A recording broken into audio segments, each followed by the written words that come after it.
આજે આપણે સ્વાધ્યાય 12.1 નો દાખલા નંબર 4 જોઈશું કે કિંમત શોધો। એમાં પહેલો દાખલો છે 8 ની -1 ઘાત ગુણ્યા 5 ની 3 ઘાત ના છેદમાં 2 ની -4 ઘાત છે। તો સૌપ્રથમ શું કરવાનું આપણે અહીંયા જુઓ, અહીંયા લખી નાખીએ કે 8 ની -1 ઘાત ગુણ્યા 5 ની 3 ઘાત છેદમાં 2 ની -4 ઘાત।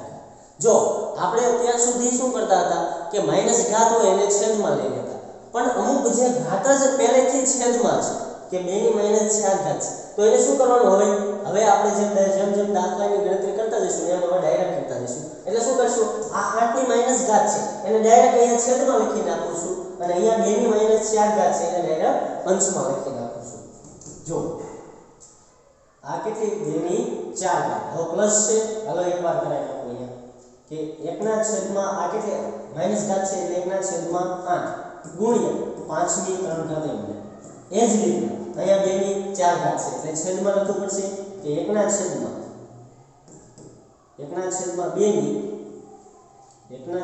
2 ની 4 ઘાત। હવે જો આ છેદનો છેદ છે તો છેદનો છેદ ક્યાં વહી જશે, અંશમાં, અને અંશ છે અંશનો છેદ છેદમાં। ચાલો અહીંયા લખી નાખું છું કે 5 ની 3 ઘાત ગુણ્યા 2 ની 4 ઘાત ના છેદમાં 8। ચાલો અહીંયા બાજુ લખી નાખીએ કે 5 ની 3 ઘાત, 5 ની 3 ઘાત છે તો 5 કેટલી વાર હશે, 3 વાર। એ જ રીતના 2 ની 4 ઘાત છે તો 2 કેટલી વાર હશે, 3 વાર, 4 વાર, સોરી 4 ઘાત હોય એટલે 4। એ જ રીતના 8 છે તો 8 2 નો ઘન છે, તમને ખ્યાલ ન હોય તો 2 નો ઘન હોય તો 2 નો ઘન હોય એટલે 2 ને કેટલી વાર લખી શકાય, 3 વાર। ચાલો 2 ગુણ્યા 2 ગુણ્યા 2। ચાલો અંશમાં અને છેદમાં જે સમાન દેખાતું હોય એ ઉડાડી નાખીએ। અહીંયા જો 2 એકા 2, એ જ રીતના 2 એકા 2, એ જ રીતના 2 એકા 2। ચાલો હવે 5 ગુણ્યા 5 ગુણ્યા 5 એને ગુણ્યા 2 એટલું વધ્યું છે એનો ગુણાકાર કરી નાખવાનો, 5 ગુણ્યા 5 ગુણ્યા 2। ચાલો 5 5 25, 25 અને આ બેનો 5 દુ 10 એટલે 25 ગુણ્યા 10 એટલે 25 દાળ કેટલા થશે, 250। ચાલો દાખલા નંબર 2 જોઈએ કે 5 ની -1 ઘાત ગુણ્યા 2 ની -1 ઘાત ગુણ્યા 6 ની -1 ઘાત। તો સૌપ્રથમ અહીંયા શું કરશું, 5 ની -1 ઘાત ગુણ્યા 2 ની -1 ઘાત ગુણ્યા 6 ની -1 ઘાત। આ દાખલો બીજી રીતે પણ થઈ શકે કે 1 ના છેદમાં 5 એ રીતના 1 ના છેદમાં 2 1 ના છેદમાં 6 એ રીતના પણ થઈ શકે। અને અહીંયા જો ઘાત સમાન છે તો આવું મેં એક સૂત્ર લખાયું હતું કે a ની m ઘાત ગુણ્યા b ની m ઘાત હોય તો શું લખવાનું, a b ની m ઘાત, આવું લખાયું હતું।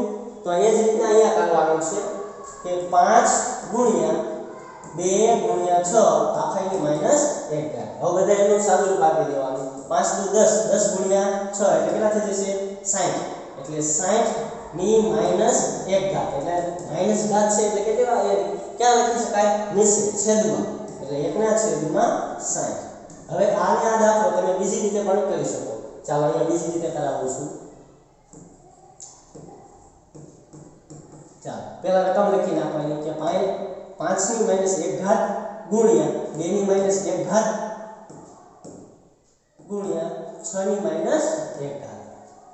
ચાલો હવે શું કરવાનું, માઈનસ ઘાત હોય તો છેદમાં લખી નાખવાનું, એટલે 1 ના છેદમાં 5 ગુણ્યા 1 ના છેદમાં 2 આ રીતના લખાય।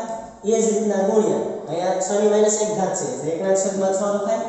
એ જ રીતના ચાલો હવે સાદું રૂપ આપી દેવાનું, છેદ અંશ અંશનો ગુણાકાર એટલે છેદ છેદનો, એટલે 5 દુ 10, 1 ગુણ્યા 1 એટલે 1 ના છેદમાં કેટલા થશે, 10 ગુણ્યા 1 ના છેદમાં 6 એમ। હવે જો અંશ અંશનો ગુણાકાર એટલે છેદ છેદનો, એટલે 1 ના છેદમાં 10 સો કેટલા થશે, 10 60, એટલે 10 60 લખી નાખવાનું। જે તમને ઈઝી રીત લાગે એ રીતે તમે દાખલો કરી શકો છો। હવે દાખલા નંબર 5 કે જો 5 ની m ઘાત ભાગ્યા 5 ની -3 ઘાત બરાબર 5 ની 5 ઘાત હોય તો m શોધો। તો અહીંયા સૌપ્રથમ શું કરી નાખવાનું છે, લખી નાખવાનું છે કે 5 ની m ઘાત ભાગ્યા 5 ની -3 ઘાત બરાબર 5 ની 5 ઘાત। હવે જો ભાગાકાર હોય તો શું કરતા આપણે, ભાગાકાર હોય તો કયો તો મને યાદ હોય તો 5 ની માઈનસ 3 ઘાત બરાબર 5 ની 5 ઘાત. ભાગાકાર હોય એટલે શું કરતા આધાર સરખો હોય ત્યારે ઘાત ઘાતની શું કરતા હતા બાદબાકી. તો અહીંયા લખવાનું છે બાદબાકી એટલે 5m માઈનસ હવે આ માઈનસ 3m બરાબર 5 ની 5 ઘાત. હવે જો આધાર સરખો છે આવું એક મેં સૂત્ર લખાયું હતું કે એની m ઘાત બરાબર એની n ઘાત હોય તો શું થાય m બરાબર n થાય. શું થાય m બરાબર n કારણ કે અહીંયા જો આધાર બંનેનો સરખો છે તો શું થાય આ ઘાત બરાબર સમાન થાય. ચાલો હવે અહીંયા જો પેલા સાદુરૂપ આપી દઈએ કે m માઈનસ માઈનસ કેવા થઈ જશે પ્લસ 3 બરાબર 5 ની 5 ઘાત. ચાલો હવે શું કરી નાખવાનું આ સાદુરૂપ આપી દેવાનું કે m પ્લસ 3 બરાબર 5 ની 5 ઘાત. હવે આ 3 ઓલી સાઈડ જશે 5 ઘાત નહીં લખવાની 5 જ લખવાના છે. હવે 3 ઓલી સાઈડ જશે તો m બરાબર 5 માઈનસ 3 તો 5 માંથી 3 જશે તો કેટલા વધશે 2 તો અહીંયા 2. ચાલો m બરાબર કેટલા મળી ગયા